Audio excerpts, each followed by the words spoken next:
kung matapos man itong Cebu Negros Panay, hindi pa rin ito solusyon. So please answer us, yes or no? Ba tayo hindi na magkakaroon ng blackout kung matapos itong Cebu Negros Panay? Yeah, I think that's Mr. Chair, sa unang pagdinig tungkol sa blackout noong April 2023, itong load shedding or dropping ay narinig na din natin. Noong may problema sa Bacolod Silay Line, kinaumagahan may mga under voltage na substation sa Panay at nag-trip ang power generation plants dahil sa under voltage.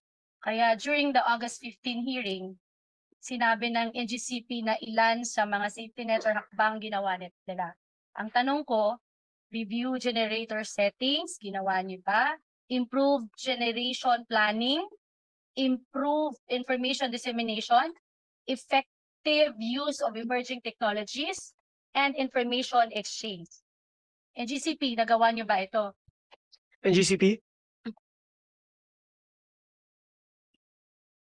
Yes, yung iba po doon tapos na po, yung iba for implementation pa po. So, yun po yung status ng mga recommendations. Kasi iba po long-term yung solution. Thank you.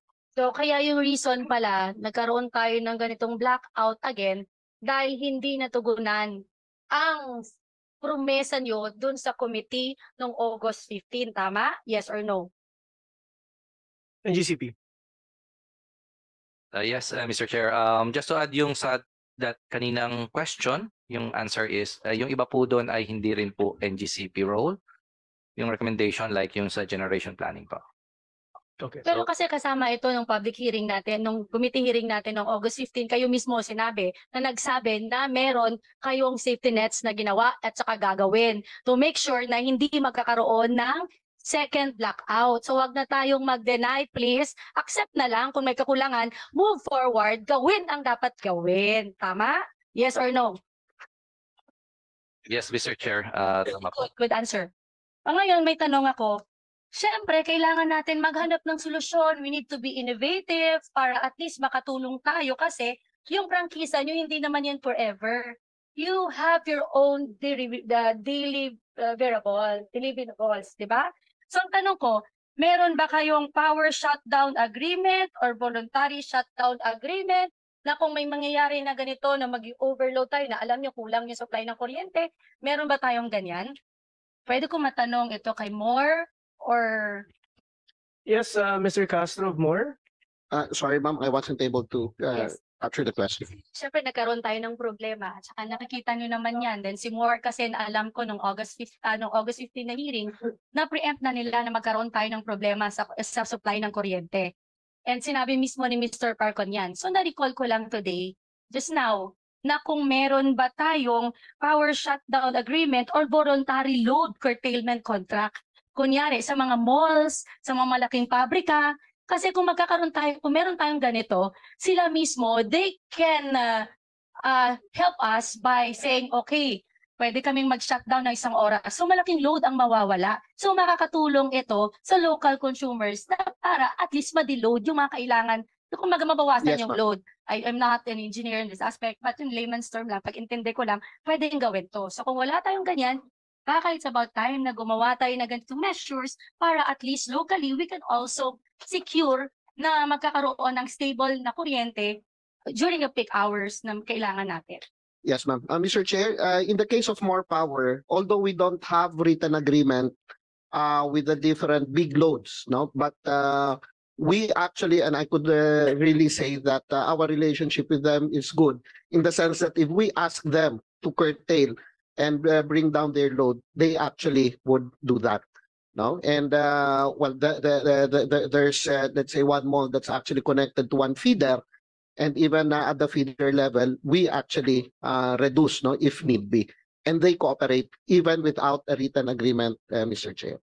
Okay, Thank you. so even without written agreement, okay, they will cooperate. What if hindi ayaw nilang mag-cooperate? So I believe that ERC has also this mandate as regulatory body. Baka panahon na po na ilagay nyo dyan sa mga dapat na requisites na kailangan to secure efficient, effective delivery of energy sa buong Pilipinas, especially to my district and Panay Island. Next question, Mr. Chair. Sa kasamang palad na ibalik lang ang kuryente ng 5 araw, after 5, no, in 5, di ba? So matapos ng halos 4 na araw, bakit umabot sa ganito katagal? So sinabi kanina dahil magka-problema kay Concepcion Land, 150 megawatts. So ang next ko na tanong, do you think that the power outage incident of April 23 and January 2024 would have happened had you maintained or operated the system in accordance with industry standards? Because if not, the common good so requires we might have to amend or repeal the franchise being given to you. So you're directing the question to NGCP? Yes, NGCP. Yes, we operated the grid in accordance to the Philippine Grid Code. Kung nag-ooperate kayo in accordance to Philippine Grid sa sinabi nyo, bakit based sa committee hearing last time, lumabas na 61% o 135 sa 219 na transmission development project ng NGCP ang hindi nagawa sa takdang completion date. 86 sa mga ito ay natapos ng lampas sa tinakdang completion date. 49 naman ang kasalukuyan ongoing ngayon at lampas pa sa completion date. Sa 49 na binanggit mula noong nakarang hearing, ilan ang natapos dito, Mr. Chair? NGCP.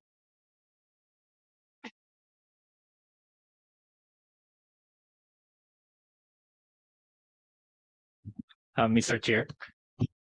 For the details, Mr. Chair, for the completed projects, we will submit the information. Mr. Chair, I would like to have that detailed report by this week, Mr. Chair. Okay. So next question na pag-usapan din dito last hearing, yung Luzon, Visayas Grid na interconnection project via Mindoro para may additional source of energy tayo sa Visayas. And ayon sa ERC, the Batangas-Mindoro interconnection project was initially filed by NGCP with ERC in 2011. This was withdrawn in 2021 and subsequently refiled in the same year. It was approved on 23rd of February 2023 based on the transmission project status report as of June 30, 2023, which was submitted by NGCP on last August 15 nung hearing natin. The expected time of completion of BMIP is on June 2027. Currently, this project is at its tendering stage, where proponents are preparing the bid documents. Ano na ang status nito? 3 taon na. Is this NGCP again? Simulan Yes, pa yung NGCP. project na ito. Mr. Chair, may I clarify you're Yes. referring to the Batangas-Mindoro interconnection project? Yeah. Your Honor, we are in the pre-construction stage for this project. The hydrographic survey has been completed. We identified the route, the location for the substations, and we also have ongoing LGU engagement for this project, Your Honor. Ang tanong natin, sa tingin niyo ba yung Cebu Negros Panay substation yung makakatulong to so that magkakaroon tayo ng enough supply na kuryente? Kasi sa tingin ko, isang cable lang din to, so magkakaroon din ng problema. So hindi vulnerable din yung supply ng kuryente. Sorry, so Mr. Morosa, I think one of the things that Honorable Baronda is asking, when are you completing the Batangas-Mindoro submarine line? And then I think she's trying to ponder on, after that connection, then the connection from Mindoro to Panay Island. Yes. So I think that's what she wants to find out. Yes, Your Honor. In our transmission development plan, there's a project to loop or to connect Panay Island to Mindoro. And Your Honor, this will be implemented stage by stage. We are enhancing the grid in the Visayas side through the completion of Cebu Negros Panay 230 kV backbone. And we would like to add that this backbone, we have double circuit 230 kV between Cebu and Negros. Yun po yung project na ongoing. At in addition po yun sa dalawang circuit na existing. So magiging total of 4 circuits po yung link between Cebu and Negros. While between Negros and Panay naman po, double circuit din yung 230 kV at meron pang isang single circuit 138 kV. So ito po ang magpo-provide ng reliable transmission for Panay. And doon naman po tayo sa Batangas side. Sorry, kailan ang completion ng CNP? Yun po yung binanggit namin kanina na March 2024, Your Honor. Mr. Chair, gusto ko lang kasi itanong, yung CNP project ba talaga tugon ito o makakatulong ito sa power shortage? Kasi hindi naman tayo highly technical na tao, but syempre, baka maging vulnerable ito kasi isang substation pa rin. So, hindi pa rin magkakaroon ng enough na kuryente, tama, di ba? So, unlike kung yung Panay Mindoro grid, may alternative connection tayo from the national grid. Yun ang tanong ko, kung matapos man itong Cebu Negros Panay, hindi pa rin ito solusyon. So, please answer us, yes or no?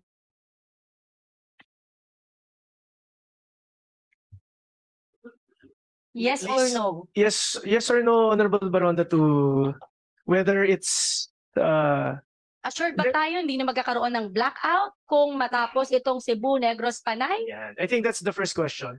If the Cebu Negros Panay, which will be completed by March 2024, is that correct?